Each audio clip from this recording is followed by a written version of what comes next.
Matapos umaming 12 years ng magkasama, Coco, Julia hinirita ng netizens ng baby reveal naman dyan. Humirit na naman ng bonggang-bongga ang mga merits all over the universe.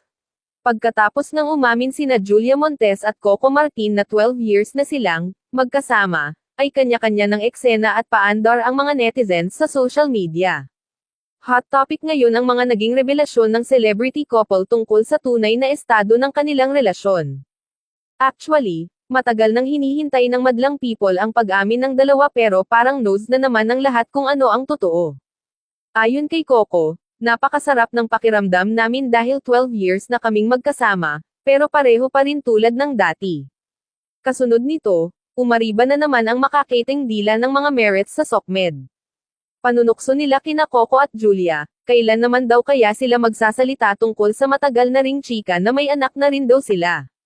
Tanong ng mga netizens, ngayong alam na ng madlang people ang tungkol sa mahigit isang dekada na nilang relasyon, kailan naman daw ang baby reveal?